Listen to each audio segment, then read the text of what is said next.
কুষ্টিয়ার কুমারখালীর ছেউড়িয়া লালন আখড়াবাড়িতে লালন দোল উৎসবে দ্বিতীয় দিনে সর্বস্তরের মানুষের ঢল নেমেছে। হাজারো ভক্তদের পদচারণায় মুখো পুরো ছেউড়িয়া। সাইজির রেখে যাওয়া গান ও মানবতাবাদী দর্শনের টানে জাত পাত ধর্ম বর্ণ নির্বিশেষে দোল উৎসব মহামিলন মেলায় পরিণত হয়েছে। ছেউড়িয়া লালন আখড়াবাড়ি থেকে বিস্তারিত জানাচ্ছেন আমাদের সহকর্মী সোহেল হাবিব। পাবে সামান্য কি তার দেখা বেদে নাই যা রূপ রেখা রে বেদে নাই যা রূপ রেখা। মহামতি ফকির লালন সাইজির ছেউড়িয়া আখড়াবাড়িতে লালন দোল উৎসবের দ্বিতীয় দিনে সকাল থেকে ধর্ম বর্ণ নির্বিশেষে সর্বস্তরের মানুষের পদচারণায় মুখরিত হয়ে উঠেছে গোটা ছেউড়িয়া। আখড়াবাড়ির আশপাশের সড়কগুলো এখন শুধুমাত্র লালন ভক্ত অনুসারীদের চলাফেরায় গুমগুম করছে। আগত সাধুরা গলা ছেড়ে গেয়ে চলেছেন সাইজির রেখে দেওয়া গান।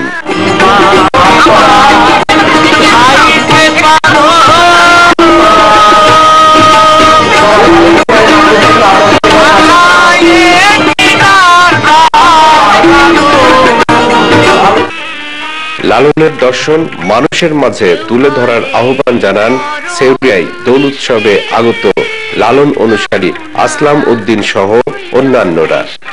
যদি আমরা লালনকে তুলে ধরতে পারি এবং লালনের দর্শনকে যদি সারা দেশের মানুষের কাছে ছড়িয়ে দিতে পারি, তাহলে প্রকৃত অর্থেই মানুষের ইহকালের এই বস্তু জীবনের যে সার্থকতা এবং পরস্পরের যে সম্প্রীতি সেটা সম্ভব। অন্য কোনো দর্শন দিয়ে সেটা সম্ভব নয়।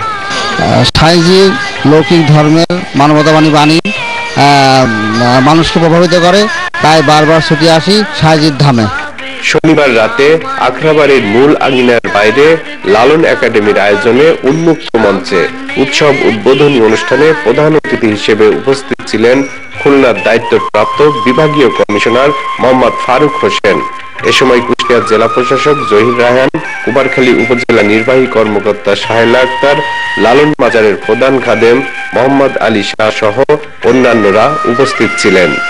এ উপলক্ষে বসেছে গ্রামীণ মেলা। এবার মেলায় একতারা দোতারা তবলার পাশাপাশি হরেক রকমের নিত্য প্রয়োজনীয় জিনিসপত্রের দোকান বসেছে।